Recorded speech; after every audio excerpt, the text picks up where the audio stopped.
So I'm the type of gardener that I struggle with pruning because for so long you're so excited to see those little seeds grow and they struggle and you're just so exciting. It's so exciting, and so the thought of pulling the leaves off is a little heartbreaking. But I've learned that that's actually good for the plant as long as you're doing it properly and doing it the right way. So I've gotten better at that because I've noticed as I've let things get more overgrown, it actually the plant stops growing and it's not healthy and it stops producing fruit or doesn't really produce a lot of fruit. And the more that I prune things, the better the plants do. So yesterday I just pruned up the squash and zucchini really well. Any leaves that are damaged, I pull off. If they're starting to die, I pull them off. And I've noticed when I do that and when I prune things good, I get way more fruit. We get more blossoms, and sometimes even like within a day or two, I will come out and have way more fruit or blossoms. So that is a lesson that I've learned this year to get better at pruning. And if you're like me, trust me, just try it. The plants will continue to grow. Just don't over prune, and make sure that you know, like on the squash and zucchini, I just kind of pull off whatever leaves get damaged. Like, so you have this one here, it looks like it got bent or something, and just pull it off. Try to pull it as close to the root as possible, because I figured I don't want the plant to focus on trying to heal or repair that leaf or send resources to it when the leaf's already damaged.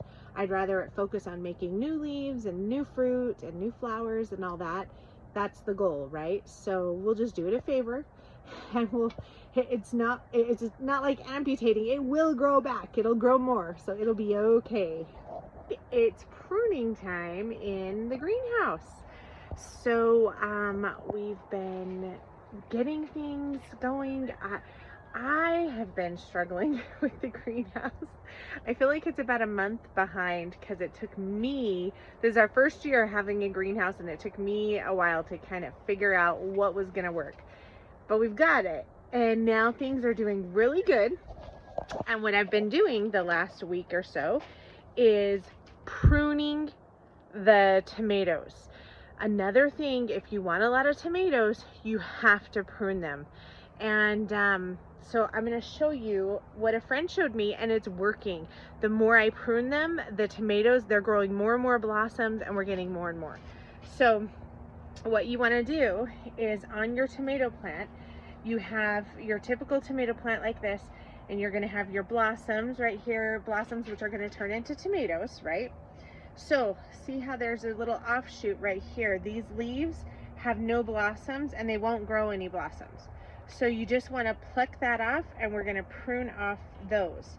So any of your leaf, and I try not to do too many on each plant, at least not every day, but as you can see, some of these have gotten really bushy and there is a lot. So I'm going through, and irony of it is the tomato plants kind of will naturally, I've noticed, stop giving water to those stems with those leaves because the tomato's trying to get all their resources to the fruit, right?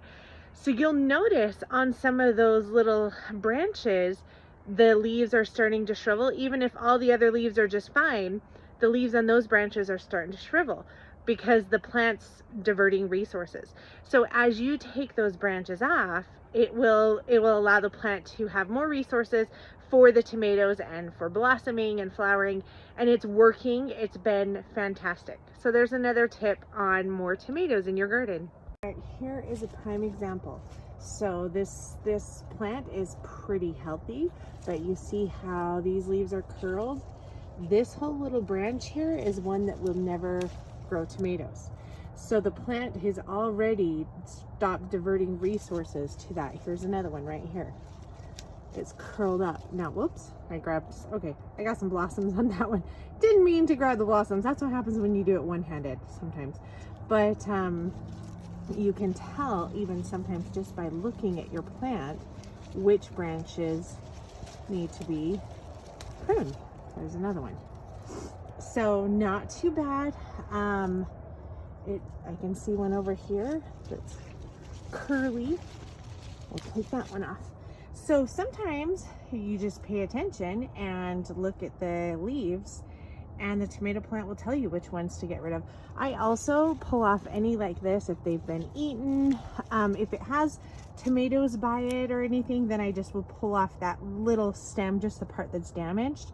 But when they get dry like this and dried out and stuff, I just pull them out. They're not doing any good to the plant anyway, so pull them out. And there's some other tips.